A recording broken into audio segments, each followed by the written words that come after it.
Hello friends, welcome to crazy GK trick.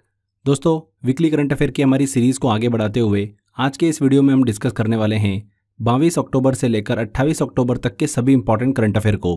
Video काफ़ी important होने वाला है, आप वीडियो को एंड तक ज़रूर देखिएगा। फ्रेंड्स, अगर आपको देखिए इस वीडियो का PDF डाउनलोड करना है या फिर आपको मंथली करंट अफेयर का PDF डाउनलोड करना है तो आप हमारी application crazy GK trick download कर लीजिए, वहाँ पर आपको ऑप्शन मिल जाएगा। तो चलिए फ्रेंड्स, बिना किसी देरी के हम लेक्चर को स्टार्ट करते हैं। देखिए, इस वीक का पहला इंपॉर्टेंट करंट अफेयर आता है। हाल ही में आपदा प्रबंधन में डिजास्टर मैनेजमेंट में गोल्डन पीकॉक पुरस्कार से किसे सम्मानित किया गया है? तो किसे सम्मानित किया गया है फ्रेंड्स? महारत्न कंपनी REC लिमिटेड को, रूरल इलेक्ट्रिफिकेशन कॉरपोरेशन लिमिटेड को।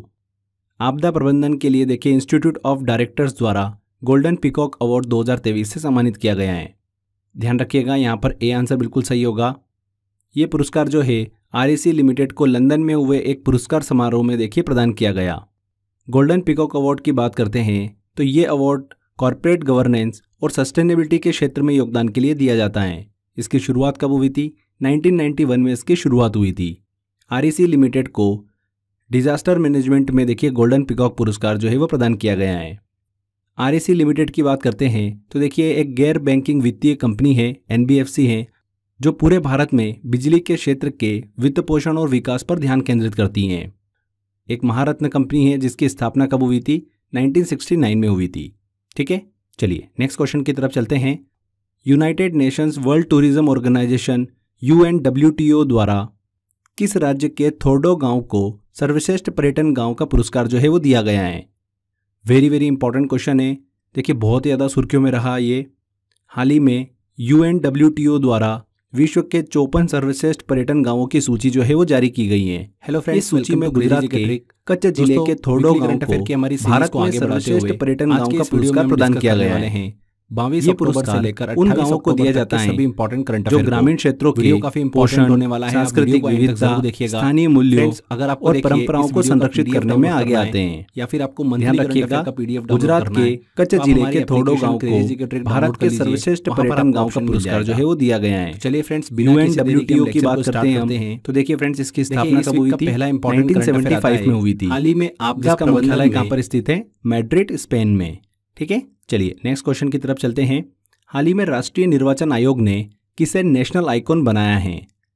तो फ्रेंड्स, हाल ही में राष्ट्रीय निर्वाचन आयोग नेशनल इलेक्शन कमीशन ने मशहूर एक्टर राजकुमार राव को देखिए अपना नेशनल आइकन बनाया है। हाल ही में देखिए इसका फैसला किया गया, जो अभी देखिए रिसेंटली 5 राज्यों में इलेक्शन होने वाले हैं, छत्तीसगढ़, मिजोरम, तेलंगाना, राजस्थान और मध्य प्रदेश में। इन चुनावों से ठीक पहले देखिए ये फैसला लिया गया। राजकुमार राव को नेशनल आइकन बनाने का मुख्य उद्देश्य क्या है? वोटिंग प्रतिशत को बढ़ावा देना और लोगों को वोटिंग करने के लिए जागरूक करना। इससे पहले देखिए चुनाव आयोग ने इसी साल अगस्त में सचिन तेंदुलकर को नेशनल आइकन बनाया था। ध्यान रखिएगा, राजकुमार राव को हाल ही में राष्ट्रीय निर्वाचन आयोग ने नेशनल आइकन बनाया है। भारतीय निर्वाचन आयोग की बात करते हैं तो भारत में राष्ट्रपति, उपराष्ट्रपति, राज्यसभा, लोकसभा, विधानसभा, इन सभी के देखिए चुनाव करने के लिए एक स्वतंत्र निकाय हैं, जिसका गठन कब हुआ था? 25 जनवरी 1950 को। ये एक 3 सदस्यीय देखिए आयोग होता है, जिसमें एक मुख्य निर्वाचन आयुक्त होता है और वर्तमान में मुख्य निर्वाचन आयुक्त कौन है? श्री राजीव कुमार हैं, जो कि 25वें मुख्य निर्वाचन आयुक्त हैं। ठीक है, ये चीज़ भी आप ध्यान रखिएगा। चलिए नेक्स्ट क्वेश्चन आता है। हाल ही में भारतीय महिला क्रिकेट टीम का कोच किसे नियुक्त किया गया है? तो फ्रेंड्स, रिसेंटली देखिए इंडियन वुमेन क्रिकेट टीम के हेड कोच के रूप में अमोल मजूमदार को नियुक्त किया गया है। मुंबई के पूर्व क्रिकेट कप्तान अमोल मजूमदार को भारतीय महिला क्रिकेट टीम का मुख्य कोच बनाया गया है। 2022 में देखिए रमेश पवार के इस्तीफे के बाद ये पद जो था वो खाली था, जिसके बाद हाल ही में अमोल मजूमदार को भारतीय महिला क्रिकेट टीम के मुख्य कोच के रूप में नियुक्त किया गया है। अगर हम भारतीय महिला क्रिकेट टीम के कप्तान की बात करते हैं तो वर्तमान में कौन है? हरमनप्रीत कौर हैं। ठीक है फ्रेंड्स, अगर हम पुरुष क्रिकेट टीम के कोच की बात करते हैं तो वर्तमान में कौन है? राहुल द्रविड़ हैं। ये चीज़ आप ध्यान रखिएगा, यहाँ पर अमोल मजूमदार बिल्कुल सही आंसर होगा, बी आंसर। चर्चित जमरानी बांध बहुउद्देशीय परियोजना का संबंध किस राज्य से है? उत्तराखंड से, सी आंसर यहाँ पर सही होगा। हाल ही में भारत सरकार ने जमरानी बांध बहुउद्देशीय परियोजना को प्रधानमंत्री कृषि सिंचाई योजना के तहत शामिल करने के लिए मंजूरी दे दी है। ये परियोजना जो है प्रधानमंत्री कृषि सिंचाई योजना सूची में शामिल होने वाली 7वीं परियोजना बन गई हैं। जमरानी बांध बहुउद्देशीय परियोजना की बात करते हैं तो यह परियोजना उत्तराखंड के नैनीताल जिले में रामगंगा नदी की सहायक नदी गोला नदी पर बनाई जा रही हैं। और इस परियोजना से देखिए जो सिंचाई लाभ होने वाला है वो किन किन स्टेट को होने वाला है, उत्तराखंड और उत्तर प्रदेश को। हाल ही में जमरानी बांध बहुउद्देशीय परियोजना को प्रधानमंत्री कृषि सिंचाई योजना के तहत शामिल करने के लिए मंजूरी दी गई, इसीलिए देखिए ज़्यादा सुर्खियों में थी। ध्यान रखिएगा उत्तराखंड से संबंधित हैं। यहाँ पर हमने प्रधानमंत्री कृषि सिंचाई योजना की बात करी तो इसकी शुरुआत कब हुई थी, 2015-16 में हुई थी। इसका उद्देश्य क्या है, सिंचाई क्षमता को बढ़ावा देना। ठीक है फ्रेंड्स, चलिए नेक्स्ट क्वेश्चन आता है हमारा। हाल ही में जूनिपर वृक्ष को किस केंद्र शासित प्रदेश का राज्य वृक्ष घोषित किया गया है? तो देखिए हाल ही में जूनिपर को केंद्र शासित प्रदेश लद्दाख का राज्य वृक्ष जो है वो घोषित किया गया है। इस जूनिपर वृक्ष को शुकपा और मिर्च के नाम से जाना जाता है, जिसका परंपरा और संस्कृति में विशेष महत्व है। जूनिपर की बात करें तो ये एक औषधीय गुणों वाला पेड़ है। अगर हम इसके देखिए वनस्पतिक नाम की बात करें तो क्या नाम है इसका, जूनिपेरस कम्युनिस। ध्यान रखिएगा इसका उपयोग जो है मसालों और जड़ी बूटी के रूप में किया जाता है। हाल ही में जूनिपर वृक्ष को लद्दाख केंद्र शासित प्रदेश का राज्य वृक्ष जो है वो घोषित किया गया है। ठीक है, यहाँ पर ए आंसर बिल्कुल सही होगा। चर्चित पेंट ब्रश स्विफ्ट किस दुर्लभ प्रजाति का नाम है? तो फ्रेंड्स हाल ही में देखिए हिमाचल प्रदेश के चंबा जिले में पहली बार पेंट ब्रश स्विफ्ट तितली की देखिए तस्वीरें खींची गई हैं, इसीलिए देखिए बहुत ज़्यादा सुर्खियों में रही है। पेंट ब्रश स्विफ्ट जो है ये बटरफ्लाई की एक देखिए प्रजाति है जो कि बहुत ही दुर्लभ प्रजाति है। ये हेस्पेराइडी परिवार की एक तितली की प्रजाति है। 1878 में देखिए इसकी खोज के बाद से ही हिमाचल प्रदेश में इसकी प्रजाति की तस्वीरें जो है वो कभी नहीं ली गई थी। हाल ही में देखिए इसकी तस्वीरें जो है वो देखने को मिली हैं। इसके देखिए निवास स्थान की बात करते हैं तो देखिए आमतौर पर ये पूर्वोत्तर, मध्य और दक्षिण भारत में देखने को मिलती हैं। हाल ही में हिमाचल प्रदेश के चंबा जिले में इसकी देखिए तस्वीरें ली गई, इसीलिए बहुत ज़्यादा सुर्खियों में रही। पेंट ब्रश स्विफ्ट जो है ये तितली की एक दुर्लभ प्रजाति है। यहाँ पर तितली बिल्कुल सही आंसर होगा। नेक्स्ट क्वेश्चन आता है, इनमें से किसे बिम्स्टेक का महासचिव नियुक्त किया गया है? देखिए फ्रेंड्स बिम्स्टेक की बात करते हैं तो इसका फुल फॉर्म क्या है ये जरूर ध्यान रखिएगा। Bay of Bengal initiative for multi sectoral technical and economic corporation, ये बिम्स्टेक का देखिए फुल फॉर्म होता है। इसकी स्थापना कब हुई थी? 1997 में इसकी स्थापना हुई थी। ये बंगाल की खाड़ी से तटवर्ती और समीप देशों का एक अंतर्राष्ट्रीय आर्थिक सहयोग संगठन है। वर्तमान में देखिए इसके 7 सदस्य हैं, भारत, श्रीलंका, बांग्लादेश, म्यांमार, थाईलैंड, नेपाल और भूटान। हाल ही में इंद्रमणि पांडेय को देखिए बिम्स्टेक का नया महासचिव नियुक्त किया गया है। इंद्रमणि पांडेय जो है बिम्स्टेक के महासचिव बनने वाले पहले भारतीय हैं। ये देखिए इससे पहले जिनेवा में संयुक्त राष्ट्र और अन्य अंतर्राष्ट्रीय संगठनों में भारत के स्थायी प्रतिनिधि थे। 1990 की देखिए बैच के IAS अधिकारी हैं। हाल ही में बिम्स्टेक के महासचिव के रूप में इन्हें नियुक्त किया गया है, इंद्रमणि पांडेय। बी आंसर यहाँ पर बिल्कुल सही होगा। इंपॉर्टेंट क्वेश्चन है, ध्यान रखिएगा। चलिए नेक्स्ट क्वेश्चन आता है, विश्व पोलियो दिवस हर वर्ष कब मनाया जाता है? देखिए फ्रेंड्स विश्व पोलियो दिवस जो है हर साल 24 अक्टूबर को मनाया जाता है। इसका उद्देश्य क्या है मनाने का? पोलियो टीकाकरण और पोलियो उन्मूलन के लिए जागरूकता बढ़ाना। भारत को वर्ष 2014 में पोलियो से मुक्त घोषित किया गया था। ध्यान रखिएगा 24 अक्टूबर को विश्व पोलियो दिवस हर वर्ष मनाया जाता है। पोलियो जो है ये देखिए वायरस के कारण होने वाली एक संक्रामक बीमारी है जो तंत्रिका तंत्र को प्रभावित करती हैं। ध्यान रखिएगा फ्रेंड्स, जोनास स्टॉक पहले अमेरिकी वायरोलॉजिस्ट हैं जिन्होंने पोलियो वैक्सीन विकसित की थी और उन्हीं के जन्मदिन 24 अक्टूबर को विश्व पोलियो दिवस जो है वो सेलिब्रेट किया जाता है। ठीक है फ्रेंड्स, ध्यान रखिएगा इस चीज़ को। अगर हम देखिए पोलियो वैक्सीन की बात करें तो वर्तमान में देखिए ओरल पोलियो वैक्सीन जो है वो व्यापक रूप से उपयोग की जाती हैं, जिसे अल्बर्ट सॉबिन द्वारा विकसित किया गया था। किसके द्वारा? अल्बर्ट सॉबिन द्वारा। ठीक है, ये चीज़ भी आपको पता होना चाहिए। चलिए नेक्स्ट क्वेश्चन की तरफ चलते हैं। हाल ही में आयोजित एंथुरियम महोत्सव किस राज्य का प्रमुख उत्सव है? देखिए फ्रेंड्स एंथुरियम महोत्सव जो है हाल ही में मिजोरम में सेलिब्रेट किया गया। ये मिजोरम राज्य में देखिए मनाया जाने वाला सबसे लोकप्रिय त्यौहार है। इस महोत्सव का आयोजन जो है मिजोरम के पर्यटन विभाग द्वारा किया जाता है। इसका उद्देश्य क्या है? देखिए इस त्यौहार का राज्य में पर्यटन को बढ़ावा देना, साथ ही एंथुरियम फूल जो है उसकी खेती को प्रोत्साहित करना। इस एंथुरियम महोत्सव में मिजो लोगों की समृद्ध सांस्कृतिक विरासत और परंपराओं का प्रदर्शन किया जाता है। ध्यान रखिएगा फ्रेंड्स, एंथुरियम महोत्सव जो है ये मिजोरम का एक देखिए प्रमुख त्यौहार है। एसएससी में भी देखिए क्वेश्चन पूछा गया था, काफ़ी इंपॉर्टेंट क्वेश्चन है। ठीक है, चलिए नेक्स्ट क्वेश्चन की तरफ चलते हैं। चर्चित चक्रवाती तूफान हामून का नामकरण किस देश द्वारा किया गया है? देखिए चक्रवाती तूफान हामून का प्रभाव जो है ये बंगाल की खाड़ी में देखने को मिला। हामून जो है ये एक प्रकार का देखिए उष्णकटिबंधीय चक्रवात है। इसका प्रभाव जो है भारत के पूर्वी तट और बांग्लादेश में देखने को मिला। इस चक्रवाती तूफान हामून का नामकरण जो है वो किसके द्वारा किया गया? ईरान के द्वारा किया गया। ये चीज़ आप जरूर ध्यान रखिएगा, किसके द्वारा इसका नामकरण किया गया? ईरान के द्वारा। देखिए हमने यहाँ पर उष्णकटिबंधीय चक्रवातों की बात करी तो 5 डिग्री से 30 डिग्री उत्तर और दक्षिणी अक्षांशों के बीच देखिए उत्पन्न होने वाले चक्रवातों को ही उष्णकटिबंधीय चक्रवात के नाम से जाना जाता है। ठीक है फ्रेंड्स, यहाँ पर ए आंसर बिल्कुल सही होगा, ईरान के द्वारा देखिए इसका नामकरण किया गया। नेक्स्ट क्वेश्चन आता है, संयुक्त सैन्य अभ्यास हरिमो शक्ति 2023 भारत और किस देश की सेना के बीच आयोजित किया गया? तो फ्रेंड्स हाल ही में भारतीय और मलेशियाई सेना के बीच संयुक्त सैन्य अभ्यास हरिमो शक्ति 2023 का आयोजन जो है वो मेघालय में किया गया। इस अभ्यास में भारतीय दल का नेतृत्व जो है वो राजपूत रेजिमेंट की देखिए एक बटालियन ने किया। इस संयुक्त सैन्य अभ्यास का देखिए मुख्य उद्देश्य क्या है? भारतीय सेना और मलेशियाई सेना के बीच रक्षा सहयोग के स्तर को बढ़ावा देना, साथ ही में द्विपक्षीय संबंधों को भी मजबूत करना। ध्यान रखिएगा, भारत और मलेशियाई सेना के बीच आयोजित किया जाता है हरिमो शक्ति। ठीक है, यहाँ पर बी आंसर बिल्कुल सही होगा, मलेशिया। भारत और मलेशिया के बीच देखिए एक और युद्ध अभ्यास आयोजित किया जाता है जिसका नाम है उदार शक्ति। ये चीज़ भी आप ध्यान रखिएगा। चलिए नेक्स्ट क्वेश्चन की तरफ चलते हैं। बिशन सिंह बेदी किस खेल के देखिए महान भारतीय खिलाड़ी थे जिनका हाल ही में निधन हो गया? तो फ्रेंड्स देखिए भारतीय क्रिकेट टीम के पूर्व कप्तान और स्पिनर बिशन सिंह बेदी का हाल ही में निधन हो गया।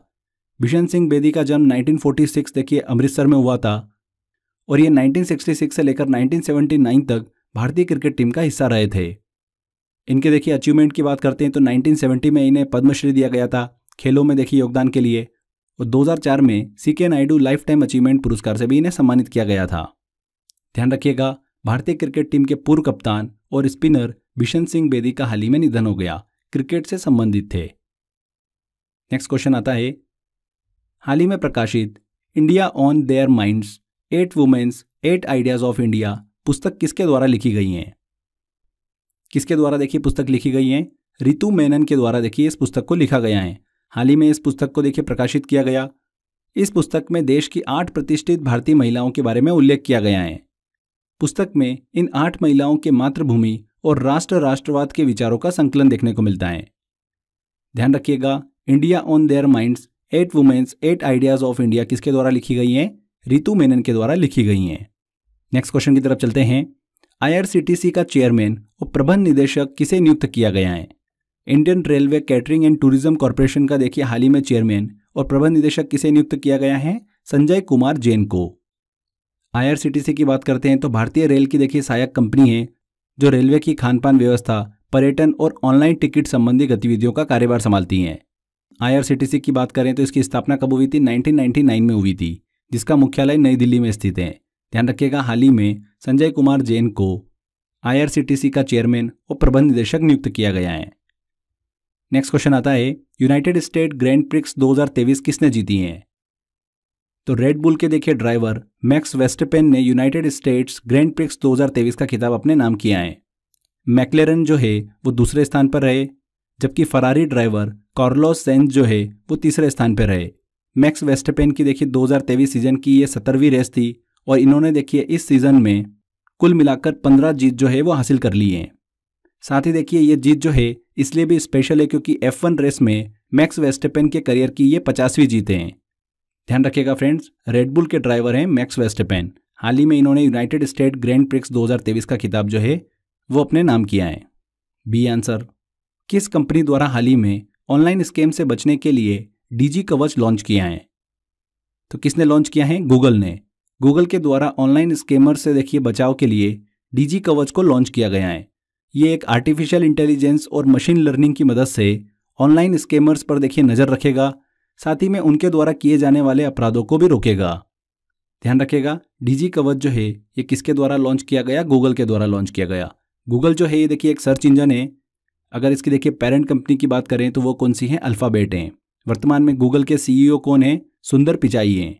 गूगल की स्थापना कब हुई थी, 1998 में गूगल की स्थापना हुई थी। ओके, चलिए नेक्स्ट क्वेश्चन की तरफ चलते हैं।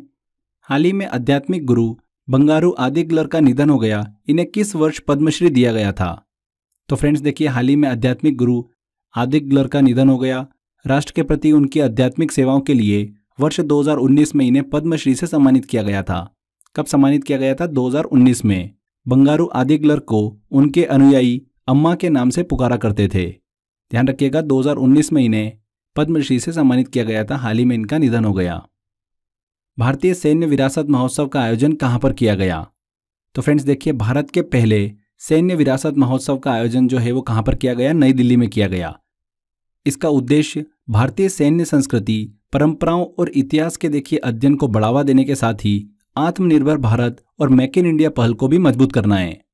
हाल ही में रक्षा मंत्री ने पहले भारतीय सैन्य विरासत महोत्सव का उद्घाटन जो है वो कहां पे किया, नई दिल्ली में। नेक्स्ट क्वेश्चन आता है, इनमें से किसे अवार्ड फॉर ग्लोबल लीडरशिप से सम्मानित किया गया है? किसे सम्मानित किया गया है? भारत के मुख्य न्यायाधीश धनंजय यशवंत चंद्रचूड़ को अवार्ड फॉर ग्लोबल लीडरशिप से सम्मानित किया गया है। ये पुरस्कार इन्हें हार्वर्ड लॉ स्कूल के द्वारा देखिए प्रदान किया गया। ध्यान रखिएगा, डीवाई चंद्रचूड़ को अवार्ड फॉर ग्लोबल लीडरशिप से सम्मानित किया गया है। ये आंसर यहाँ पर सही होगा। भारत के वर्तमान के देखिए चीफ जस्टिस ऑफ इंडिया हैं डीवाई चंद्रचूड़, भारत के मुख्य न्यायाधीश। और भारतीय संविधान के देखिए अनुच्छेद 124 में भारत के मुख्य न्यायाधीश का उल्लेख हमको देखने को मिलता है। ये चीज़ आप जरूर ध्यान रखिएगा। चलिए नेक्स्ट क्वेश्चन आता है, चर्चित उत्सव नादा हब्बा किस राज्य में मनाया जाता है? देखिए, हाल ही में नादा हब्बा जो है त्यौहार वो सेलिब्रेट किया गया। भारत के कर्नाटक राज्य के मैसूर में भव्य नादा हब्बा उत्सव का आयोजन जो है वो हर वर्ष किया जाता है। यह उत्सव जो है दशहरा उत्सव के नाम से भी जाना जाता है। यह 10 दिवसीय त्यौहार है जिसका समापन जो है वो 10वें दिन होता है, यानी दशहरे के दिन होता है। इस उत्सव को कर्नाटक के वाडियार राजवंश से संबंधित मैसूर के शाही परिवार द्वारा संचालित किया जाता है। ध्यान रखिएगा, नादा हब्बा उत्सव जो है किस राज्य से संबंधित है? कर्नाटक से संबंधित है। नेक्स्ट क्वेश्चन की तरफ चलते हैं। विध्वंसक जहाज इम्फॉल किस प्रोजेक्ट के तहत बनाया गया है? तो फ्रेंड्स, हाल ही में भारतीय नौसेना को विध्वंसक जहाज इम्फॉल जो है वो सौंपा गया है। ये जहाज जो है प्रोजेक्ट 15B के तहत देखिए बनाया गया है। Project 15B class guided missile destroyer का देखिए ये तीसरा विध्वंसक जहाज है जिसे हाल ही में देखिए भारतीय नौसेना को सौंपा गया। इम्फाल पोत जो है ये सतह से सतह पर मार करने वाली सुपरसोनिक ब्रह्मोस मिसाइलों और मध्य दूरी की सतह से हवा में मार करने वाली बराक 8 मिसाइलों से लैस हैं। यहाँ पर देखिए हमने प्रोजेक्ट 15B की बात करी, तो देखिए प्रोजेक्ट 15B परियोजना के तहत भारतीय नौसेना द्वारा 4 अलग अलग विध्वंसक युद्धपोतों का निर्माण और कमीशन किया जाना है। ठीक है फ्रेंड्स, तो ये ध्यान रखिएगा। चलिए नेक्स्ट क्वेश्चन की तरफ चलते हैं। 37वें राष्ट्रीय खेलों का आयोजन किस राज्य में किया जा रहा है? फ्रेंड्स, किस राज्य में किया जा रहा है? 37वें राष्ट्रीय खेलों का आयोजन गोवा में किया जा रहा है। 26 अक्टूबर से देखिए ये खेल जो है स्टार्ट हुए हैं। 9 नवंबर तक इन खेलों का आयोजन किया जाएगा। भारत के देखिए 10,000 से ज़्यादा एथलीट जो है वो 37वें राष्ट्रीय खेलों में पार्टिसिपेट कर रहे हैं। गोवा जो है पहली बार राष्ट्रीय खेलों का आयोजन जो है वो कर रहा है। इससे पहले देखिए 36वें राष्ट्रीय खेलों का आयोजन जो है वो गुजरात में किया गया था, जिसमें महाराष्ट्र जो है वो पहले स्थान पर रहा था। भारत में राष्ट्रीय खेलों का आयोजन जो है हर 2 वर्षों में देखिए किया जाता है भारतीय ओलंपिक संघ द्वारा। इसका पहला आयोजन जो है वो 1940 में किया गया था। वर्तमान में भारतीय ओलंपिक संघ की देखिए अध्यक्ष कौन है? PT उषा हैं। ठीक है फ्रेंड्स, ध्यान रखिएगा। 37वें राष्ट्रीय खेलों का आयोजन जो है वो कहाँ पर किया जा रहा है? गोवा में। नेक्स्ट क्वेश्चन आता है, 4th एशियन पैरा गेम्स में भारतीय एथलीट सुमित अंतिल ने किस खेल में स्वर्ण पदक जीता है? भारत ने देखिए एशियन पैरा गेम्स में इस बार अपना सर्वश्रेष्ठ प्रदर्शन दिया है। पैरा एशियन गेम्स में भी देखिए भारत ने 100 से ज़्यादा मेडल जो है वो अपने नाम किए हैं। 29 गोल्ड, 31 सिल्वर और 51 ब्रॉन्ज मेडल के साथ कुल मिलाकर 111 पदक जो है वो भारत ने जीते हैं। कितने? 111। और भारत जो है पदक तालिका में 5वें स्थान पर रहा है पैरा एशियन गेम्स में। ध्यान रखिएगा फ्रेंड्स, इंपॉर्टेंट है। यहाँ पर देखिए सुमित अंतिल की बात हो रही है, तो ये एथलीट से संबंधित हैं। इन्होंने जेवलिन थ्रो में भारत को गोल्ड मेडल जो है वो दिलाया है। 73.29 मीटर के थ्रो के साथ Asian para games record, world record और एशियन रिकॉर्ड्स को भी इन्होंने तोड़ा है। इसीलिए देखिए बहुत ज़्यादा सुर्खियों में रहे। ध्यान रखिएगा, सुमित अंतिल जो है ये किस खेल से संबंधित हैं? भाला फेंक से संबंधित हैं। इन्होंने जेवलिन थ्रो में भारत को स्वर्ण पदक दिलाया है पैरा एशियन गेम्स में। डी आंसर यहाँ पर बिल्कुल सही होगा। तो फ्रेंड्स यहाँ पर देखिए इस वीक के सभी इंपॉर्टेंट करंट अफेयर हमारे कंप्लीट होते हैं। 22 अक्टूबर से लेकर 28 अक्टूबर तक के सभी करंट अफेयर को हमने कंप्लीट किया। आई होप आपने वीडियो को ध्यान से देखा होगा। अगर आपको इस वीडियो का या फिर मंथली करंट अफेयर का PDF लेना है तो आप हमारी application crazy GK trick download कर लीजिए, वहाँ पर आपको ऑप्शन मिल जाएगा। फ्रेंड्स साथ ही में अगर आप देखिए क्रेजी जीके ट्रिक के फाउंडेशन कोर्सेज लेना चाहते हैं तो उसके लिए देखिए आपको रूट एप्लीकेशन डाउनलोड करना होगा। वहाँ पर देखिए क्रेजी जीके ट्रिक के सभी सब्जेक्ट के फाउंडेशन कोर्स का ऑप्शन आपको मिल जाता है। तो अगर रूट एप्लीकेशन अभी तक आपने डाउनलोड नहीं करी है तो डाउनलोड कर लीजिए। फ्रेंड्स आज के बस इस वीडियो में इतना ही था। आई होप आपको वीडियो अच्छा लगा होगा। अगर वीडियो अच्छा लगा है तो वीडियो को लाइक कर दीजिए, शेयर कर दीजिए और कमेंट करके जरूर बताइएगा कि वीडियो कैसा लगा। अगर आपने अभी तक चैनल को सब्सक्राइब नहीं करा है तो सब्सक्राइब भी कर लीजिए। मिलते हैं फ्रेंड्स अगले वीडियो में। Till then bye bye.